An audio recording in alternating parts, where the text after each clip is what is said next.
ज्ञान पुस्तिका भाग 94 संख्या 3 शीर्षक है नाम स्मरण। समर्थ सदगुरु श्री ब्रह्म चैतन्य जी महाराज श्री गोंदवलेकर। नित्य नियम करने का अर्थ। नित्य नियम करने का अर्थ है निरंतर नित्य में रहना। हम मूलतः स्वयं नित्य हैं, फिर भी अनित्य में रहते हैं। परमात्मा नित्य है, उसे भूलकर विषय जो अनित्य है उसमें व्यग्र है। अतः हमें परमात्मा का विस्मरण होता है। जिसके कारण उसका स्मरण होगा उसी को नित्य नियम कहते हैं।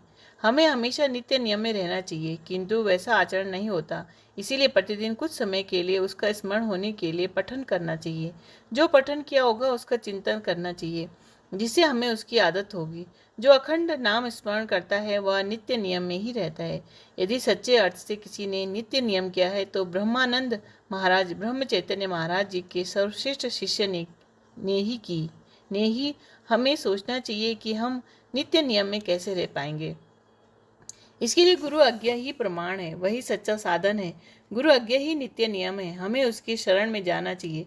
प्रतिदिन थोड़ा पठन, तदंतर मनन, मनन के पश्चात आचरण और अंत में गुरु की शरण में जाना, यही साधक का साधन क्रम है और यही उसका नित्य नियम भी है।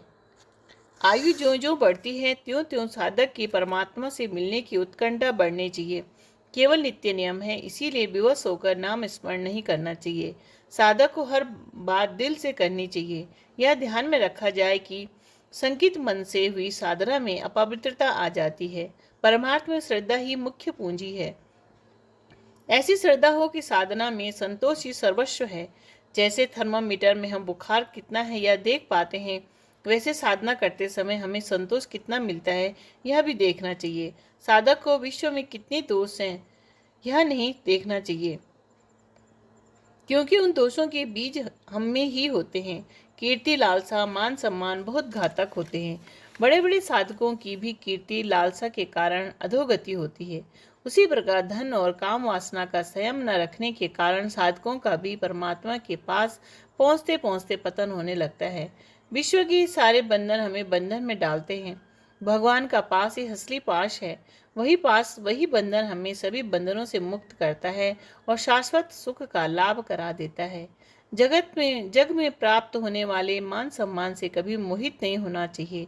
धन और कामना धन और काम वासना की अपेक्षा कीर्ति देह बुद्धि को अधिक मोहित करती है। वहाँ हमें बहुत सावधान रहना चाहिए। जहाँ मान सम्मान कीर्ति मिलना संभव है वहाँ जाना टाल देना चाहिए।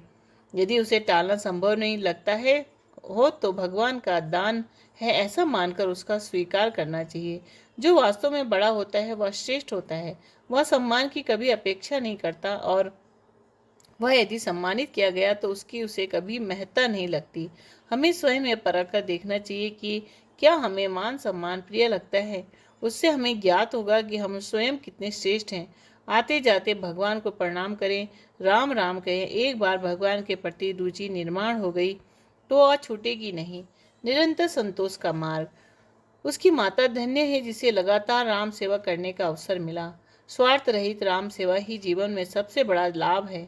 मुख से नाम स्मरण, शरीर से भगवत सेवा, चित्त में भगवान का ध्यान, मन की समर्पित भावना, यही भगवत सेवा के साधन है। इसके अलावा अन्य कोई साधन नहीं है। जो जो दिखाई देता है वह नाशवान है। यह तत्व समझकर सज्जन लोग जीवन व्यतीत करते हैं। सामान्य जनता को भी वैसा ही जीवन व्यतीत करना है। संतान को संभाल कर रखना चाहिए। गृहस्थी में उदासी नहीं चाहिए।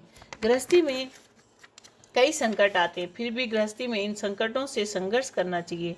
उन्हें मात देना ही जीवन है। मैं सुनना चाहता हूँ कि तुम संकटों को पार कर चुके हो। संकटों से परेशान होने पर भी उसका स्पष्ट चित्त को नहीं होना चाहिए। यह तत्व ध्यान में रखकर अपने में भगवान का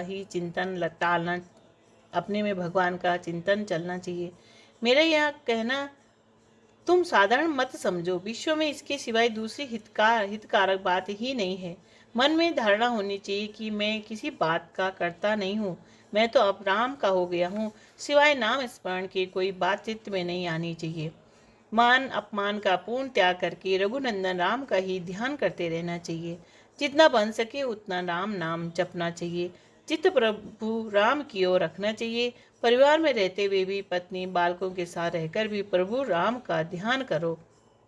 परमात्मा को साक्षी रखकर रघुनंदन का भजन पूजन चिंतन करो। हिम्मत मत हारो, क्योंकि परमात्मा को साक्षी रखकर रघुनंदन का भजन पूजन चिंतन करो।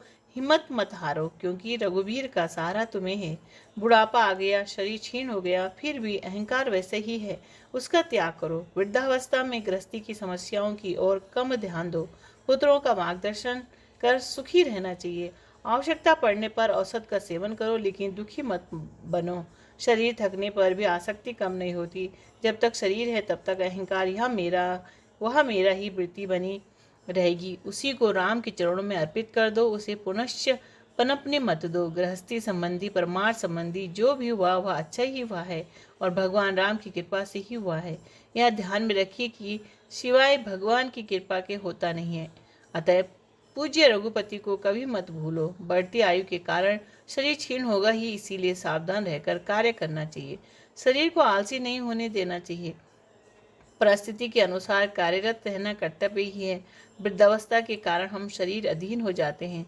वृद्धावस्था स्पष्ट दिखाई देती है, फिर भी भक्ति भाव क्षीण नहीं होना चाहिए। आनंद मंगल पूर्वक गृहस्थी करके चित्त में संतोष रखना चाहिए। चित्त की संतोष की स्थिति दृढ़ रखो, उसे किसी बात पर अवलंबित मत रखो। व्यवहार की लाभ हानि में मन कार्यरत न रखते हुए भी संतोष प्राप्त हो सकता है। अहंकारी संतोष प्राप्त न होने में बड़ी बाधा है। हम स्वयं इसके लिए जिम्मेदार हैं। देह शरीर जब तक है तब तक उससे संबंधित दुख या भोग तो आने वाले ही हैं। उसकी जिम्मेदारी शरीर पर छोड़ दो, लेकिन मन के संतोष की अवस्था मत छोड़ो, उसे बनाए रखो। यदि हमारा दृढ़ विश्वास प्रभु राम में होगा तो चिंता का कोई कारण ही नहीं होगा। ऐसी मन की अवस्था राम नाम राम राम कहने से ही होती है। हमें भगवान से एक रूप हो जाना चाहिए। दया घन रघुनाथ निश्चय ही कृपा करेंगे। संग्राहक श्री गोविंद सीताराम गोखले। जोड़ी कितनी चीजें, श्री शरद जी अग्रवाल MA। यह उनकी रचित कविता है। कोई सदा जीता नहीं, मृत्यु ही एक सत्य है। कर सको तो कुछ करो, जो परम कर्तव्य है। तिल तिल जतन लगाकर जोड़ी कितनी चीजें, तन धन खापा।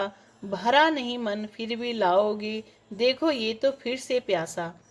प्रारंभिक जीवन की सोचो, जितना सोचा था सब पाया। फिर भी देखो इस मन ने नित नया कोई एक लक्ष्य बनाया। मरते दम तक क्यों ही ये मन सब कुछ पाकर रहेगा प्यासा। फिर क्यों खोते दुर्लभ जीवन, क्यों करते दिन रात दुराशा। राधे।